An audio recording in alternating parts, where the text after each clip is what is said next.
Yeah. Droppers leak.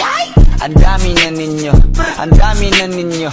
Di ko na alam sinong unang papakinggan sa inyo. Nag-trap na si ano, nag-trap din si ano. Halos lahat sila nag-trap nung napakinggan ako. Halata ka na boy, wag mo nang itanggi pa. Kahit na magtago ka sa akin, kitang kita. Kakagaya mo sa akin ay nababadtrip na sila. Mas mababadtrip ka lalo kapag pinagtripan kita. Di tayo magkalapit kahit na ilang inches, kasi nag-rap ka lang naman para magpadami lang bitches. Sa sobrang idol mo ako ngayon sira ka na witches. Para lang masiraan ako'y nakikisagap ng chismes.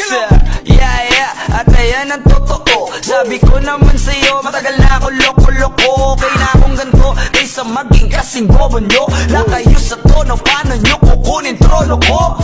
Shoutout kay Boss One, pati kay Flow G, lalo na dun sa dalawang kriminal na OC. Di nila ako iniwan since day one cause they know me.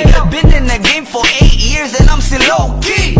What the fuck you mean? You a fucking artist? Kahapon lang nag-record, ngayon isa ng artist. Kahit sino na lang ngayon pwede nang maging artist. Ako nagputa pa 8 taon bago maging artist. Napapagod na ako magmukhang tanga, napatulan pa yung mga tao na mukhang paa. Huwag nyo na akong kausapin, pagod na akong mambara. Magsilayas na kayo dito bago pa ako magwala, ama.